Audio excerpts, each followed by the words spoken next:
नमस्कार, आप देख रहे हैं देश रोजाना और मैं हूं बेनजीर हाशमी। हरियाणा की कुछ खास खबरें बताएं, उससे पहले बात करेंगे आज दिन भर की कुछ खास सुर्खियों की। शिंदे गुट के विधायकों को जल्द आयोग घोषित करें स्पीकर, उद्धव गुट की ओर से सुप्रीम कोर्ट में दी गई याचिका। उत्तराखंड कैबिनेट में हो सकता है फेरबदल, सीएम धामी ने आज बीएल संतोष से की मुलाकात। डिप्टी सीएम अजीत पवार मुंबई में मंत्रालय के पास नए एनसीपी पार्टी ऑफिस का किया उद्घाटन। अमेरिका में खालिस्तानियों ने भारतीय दूतावास में लगाई आग, वारदात के बाद कहा आतंकी हरदीप निज्जर को हत्या का लिया बदला। खालिस्तानी आतंकियों का नया बेस बन रहा पुर्तगाल, आईएसआई मुहैया करा रही है हथियार और फंडिंग। पीएम मोदी की अध्यक्षता में आज हुई एससीओ की virtual meeting, Putin, Jinping, Shahbaz भी हुए शामिल। झांसी के शोरूम में लगी भीषण आग, महिला मैनेजर समेत 5 जिंदा जले, 10 घंटे बाद आग पर पाया गया काबू।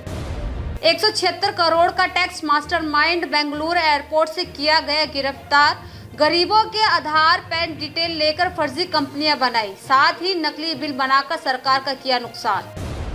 8 जुलाई को पीएम मोदी राजस्थान के बीकानेर में करेंगे बड़ी जनसभा को संबोधित। इजरायली सेना का जैनी शहर पर किया गया ड्रोन अटैक, 8 फिलिस्तीनियों की हुई मौत।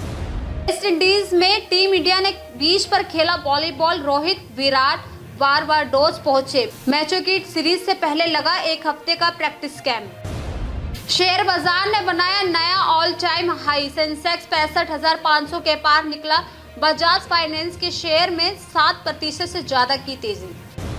कमर्शियल गैस सिलेंडर की कीमतों में 7 रुपए की बढ़ोतरी, दिल्ली में इसकी कीमत 1,780 रुपए हुई।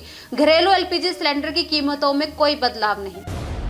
6G नेटवर्क की टेस्टिंग देश में जल्द शुरू होगी। भारत 6G एलायंस हुआ लॉन्च, 4 से 6 हफ्तों के अंदर होगा चीफ फैक्ट्री का शिलान्यास। पाकिस्तान के इमरान ने की चीफ जस्टिस को हटाने की मांग, कहा तोशाखाना केस मेरे खिलाफ साजिश, मुझे चुनाव लड़ने से रोका जा रहा है। एससीओ समिट में पीएम मोदी ने कहा हम इस क्षेत्र को भी अपना परिवार मानते हैं, आतंकवाद वैश्विक शांति के लिए खतरा। सीबीआई ने बिहार के डिप्टी सीएम तेजस्वी यादव, उनके पिता लालू प्रसाद यादव और मां राबड़ी देवी के खिलाफ आरोप पत्र दायर कर दिया है। 14 साल पुराने नौकरी के बदले जमीन घोटाले में लालू परिवार के खिलाफ ये चार्जशीट दिल्ली के राउज एवेन्यू कोर्ट में दाखिल की गई थी। दिल्ली के प्रगति मैदान के कन्वेंशन सेंटर में 3 जुलाई को केंद्रीय मंत्रिमंडल की बैठक हुई, जिसकी अध्यक्षता पीएम मोदी ने की। 4 घंटे से भी ज्यादा चली इस बैठक में 2024 से लेकर 2047 तक के रोड मैप की हुई चर्चा। महाराष्ट्र और बिहार के हलचल के बीच अनुराग ठाकुर का बयान, कई दल एनडीए के साथ आने को तैयार, गठबंधन देगा मजबूत सरकार। बंगाल में पंचायत चुनाव से पहले हिंसा और तनाव का माहौल। तो ये थी अभी तक की कुछ खास सुर्खियां। बात करेंगे हरियाणा की कुछ खास खबरों की। हरियाणा के कला एवं संस्कृति कार्य विभाग चंडीगढ़ द्वारा G20 सम्मेलन शिरकत करने आए विदेशी नागरिकों और अधिकारियों का दिल्ली एयरपोर्ट पर स्वागत किया गया। आपको बता दें कि इस कार्यक्रम में 20 से ज्यादा विदेशों से आए मेहमानों का स्वागत कला एवं संस्कृति कार्य विभाग चंडीगढ़ द्वारा किया गया, जिसके लिए हरियाणा के मशहूर अंतर्राष्ट्रीय लोक नृत्य कलाकार नरेंद्र उर्फ मोंटी शर्मा, डिम्पल, मोहित शर्मा और संजना को आमंत्रित किया गया। वहीं इस सम्मेलन के लिए मोंटी शर्मा व दल ने कला एवं संस्कृति कार्य विभाग व सुमन डांगी, तान्या अरोड़ा, दीपिका रानी और समस्त विभाग की टीम का आभार प्रकट किया। सावन का महीना भगवान भोलेनाथ को बहुत प्रिय होता है। इस पूरे माह में देवों के देव महादेव की पूजा अर्चना की जाती है। वहीं सावन माह की शुरुआत आज से शुरू हो गई है।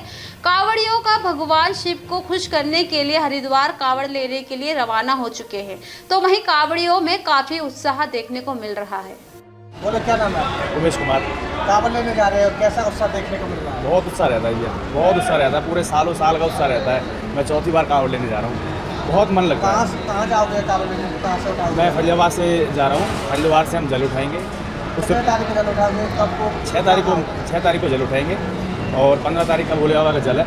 14 तारीख की शाम को हम फरीदाबाद में आ जाएंगे और बहुत अच्छा मन लगता है, बहुत सुंदर लगता है।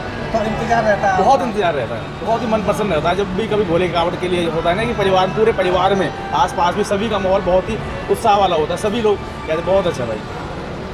क्या नाम है? सतपाल। अगर कावड़ लेने जा रहे हो, कैसा उत्साह देखने को मिल रहा है सावन का महीना? बहुत बढ़िया मिल रहा है जी, बहुत उत्साह बहुत बढ़िया मिल रहा है। कहाँ जा रहे हो कावड़ लेने? हरिद्वार हरिद्वार। जी। कब जल उठाओगे? 6 तारीख को जी।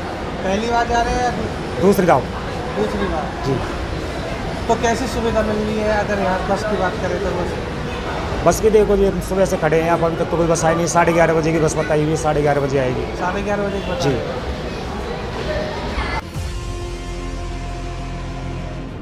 फरीदाबाद महिला आयोग की चेयरपर्सन रेणु भाटिया ने कहा कि डीएमआरसी द्वारा मेट्रो रेल में शराब ले जाने के प्रावधान पर एक पत्र लिखकर निवेदन किया जाएगा कि महिलाओं की सुरक्षा को ध्यान में रखा जाए। दरअसल उन्होंने कहा कि मेट्रो ट्रेन में सफर करने वाली महिलाओं के लिए आपत्तिजनक साबित हो सकता है। मेट्रो ट्रेन में छात्राएं भी पढ़ने के लिए जाती हैं और महिलाएं भी अपने कामों पर जाती हैं।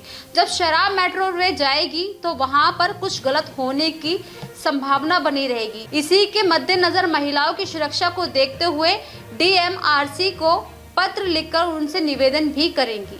रेणु जी, डीएमआरसी के शराब ले जाने के फैसले को किस नजरिए से देख रही हैं और इस पर आपका क्या एक्शन होने वाला है? देखिए, मुझे लगता है कि इस पर पुनः विचार होना चाहिए। शराबबंदी बंद है नहीं है, कहाँ सस्ती है कहाँ महंगी है, कहाँ से कहाँ जाती है, वो अलग विषय है। परंतु मेट्रो में जो कि एक ऐसा ट्रांसपोर्ट मोड है जिसमें ज़्यादा से ज़्यादा महिलाएं ट्रैवल करती हैं, महिलाओं की दृष्टि से, एक महिला आयोग के होने के नाते मैं महिलाओं की दृष्टि से कहूँगी कि ये एक सुरक्षित स्टेप नहीं है। क्योंकि जिसको भी आप अलाउ करेंगे उसको तो एक छूट मिल गई, जब मैं ले जा रहा हूँ तो मैं पी भी लूँ, तो आप फिर मेट्रो पुलिस या मेट्रो अधिकारी उसी में उलझन में लगे रहेंगे। और मैं ये जानना चाहती हूँ अपनी नॉलेज के लिए या आप सबको बताने के दृष्टि से कि जब मेट्रो शुरू हुई थी, अगर कोई शराब ले जाता था तो उसकी चेकिंग होकर बाहर निकाल देते थे। ऐसा कौन सा बेनिफिशियल पॉइंट रेज हुआ है कि तब बंद कर देते थे, ले जाने नहीं देते थे, अब पर्टिकुलर ले जाना अलाउड है? तो इसमें क्या ऐसा बेनिफिट था? तब किस सोच के साथ बंद करी थी? ये एक विचार करने की बात है। और मैं देखती हूँ कि मेट्रो में आप कहीं ट्रैवल करते हो तो आप बहुत लगेज नहीं ले जा सकते, एक लिमिट लगेज आपको ले जाना होता है क्रॉस करने में भी और सारा, तो लगेज ले जाना अलाउड नहीं है। उस समय ये बात आई थी कि बहुत चेकिंग करनी पड़ेगी, कौन लगेज में क्या ना ले जाए, क्या आपराधिक दृष्टि से कुछ ऐसा ना चला जाए। तो अब ये पर्टिकुलर अलाउ कैसे कर दिया? तो इस पर विचार करने की बात है। महिलाओं की सुरक्षा की दृष्टि से महिलाओं के साथ इस पॉइंट को लेकर कोई अनहोनी ना हो जाए, महिलाओं का इसको लाने ले जाने में कोई यूज़ ना करे, इस दृष्टि से मैंने इस पॉइंट को रखा है। फरीदाबाद बल्लभगढ़ विधानसभा क्षेत्र के लोगों ने आज बिजली विभाग के एक्शन से मुलाकात कर शहर में बिजली की वजह से हो रही परेशानियों को लेकर ज्ञापन सौंपा। वहीं इलाके में लोगों का कहना है कि शहर में बिजली विभाग की लापरवाही के चलते ट्रांसफार्मर जमीन पर रखे हुए हैं और मानसून का मौसम है, ऐसे में कोई भी बड़ा हादसा हो सकता है। साथ ही अघोषित बिजली के लंबे कटों से भी लोग परेशान हैं और तो रात के समय बगैर जानकारी के बिजली विभाग लंबे बिजली के कट लगा देते हैं। ऐसे में लोग भीषण गर्मी से परेशान हो जाते हैं। जी, आज एक्शन ऑफिस पहुंचे हैं बिजली बोर्ड, क्या कारण है तमाम लोग पहुंचे हुए? आज पूरे बल्लभगढ़ विधानसभा क्षेत्र में जो पिछले कुछ दिनों से अघोषित बिजली कट हो रही है उसको लेकर और जो भी ट्रांसफार्मर को लेकर प्रॉब्लम है और बिजली विभाग की जिससे रिलेटेड जो भी समस्याएं थी उनके वाकत हम लोगों ने आज एक्शन साहब को अपना ज्ञापन दिया है। फरीदाबाद के क्षेत्र की बात करें, बल्लभगढ़ की बात करें, लगातार अघोषित जो है वो कट कहीं ना कहीं बहुत हो रहे हैं, लोग परेशान हैं, रात को भी कई घंटे लाइट लगी हुई है। ऐसे में क्या कुछ बात हुई है और इस पर एक्शन कैसे होगा? देखिए, हमने सारी समस्याएं जब एक्शन साहब को बताई तो उन्होंने हमसे ये वायदा किया है कि जल्दी से जल्दी सारी समस्याओं का समाधान किया जाएगा। हमारे सामने उन्होंने एसडीओ साहब को फ़ोन किया और उन्होंने हमें आश्वासन दिया है कि 2 दिन के अंदर अंदर जहाँ ट्रांसफार्मर फूके पड़े हैं वो ट्रांसफार्मर लगा दिए जाएंगे। जहाँ पर भी ट्रांसफार्मर नीचे हैं उनको ऊपर करने की प्रक्रिया भी तुरंत उन्होंने तत्काल से लागू कर दी गई है। जी, नेता हैं उनके तो फोन एसडीओ हो, जेई हो, एक्शन हो, सब उठा लेते हैं, परंतु आम जन परेशान रहते हैं, लाइट कट जाती है। ऐसे में गर्मी के मौसम में लाइट एक संजीवनी का काम करती है। लोग जो अधिकारी हैं वो फोन नहीं उठाते हैं लोग। ऐसे में उस समस्या का कैसे निपटाते हैं? एक्शन साहब ने 2 ग्रुप बनवाए हैं, जो SDO 1 जिसमें आता है और SDO 2 जिसमें आते हैं। बल्लभगढ़ 2 पार्ट में डिवाइड है। और उन्होंने कहा, उन्होंने जेई और सबके नंबर उन्होंने कहा कि मैं उनकी मीटिंग लूंगा शाम को, और अगर अगले 2-3 दिन के अंदर उन्होंने आश्वासन दिया है कि जो नीचे वाले अधिकारी हैं आम जनमानस को भी उनकी कॉल को अटेंड करेंगे और इस प्रॉब्लम से निजात दिलाएंगे। इस तरीके का ज्ञापन सौंपा है, अगर समस्या का समाधान नहीं कर हुआ जी, नेक्स्ट क्या? बहुत बड़ा विरोध प्रदर्शन उसके लिए और पूरे जन सैलाब के साथ हम लोग करने जा रहे हैं, क्योंकि एक्शन साहब ने हमें आश्वासन दे दिया है कि उसकी आवश्यकता नहीं पड़ेगी। तो 1 हफ्ते के अंदर अंदर हम सब पूरी टीम है, भाई साहब है, सबको आश्वासन ये दिया है कि बहुत जल्दी सारी प्रॉब्लम को सॉल्यूशन कर दिया जाएगा। अगर नहीं हुआ तो उनको भली बात ही पता भी है कि हम फिर उसके बाद इसको बहुत बड़े जन आक्रोश के रूप में इसको उठाएंगे और लोगों के आम जनमानस की जो आवाज़ है उसको उठाएंगे सरकार तक। हरियाणा में मानसून ने दस्तक दे दी है। इस बार मानसून 6 दिन पहले प्रदेश में आया है। हालांकि मानसून के बाद भी प्रदेश में गर्मी का कहर जारी है, लेकिन अब लोगों को राहत मिलने की उम्मीद दिख रही है। बीते दिन प्रदेश में मौसम साफ रहा और लोगों को भीषण गर्मी का सामना करना पड़ा था, लेकिन मौसम विभाग ने प्रदेश में आज कई जिलों में बारिश की संभावना जताई है, जिसके चलते कुछ जिलों में येलो अलर्ट भी जारी कर दिया गया है। हरियाणा सरकार ने राज्य में कुंवारों को बड़ी राहत दी है। दरअसल हरियाणा में जल्द ही कुंवारों को पेंशन मिलेगी।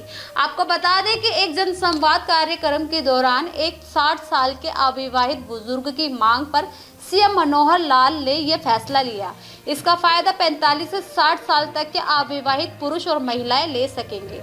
हालांकि पेंशन उन्हीं कुंवारों को मिलेगी जिनकी सालाना इनकम 1,80,000 से कम होगी।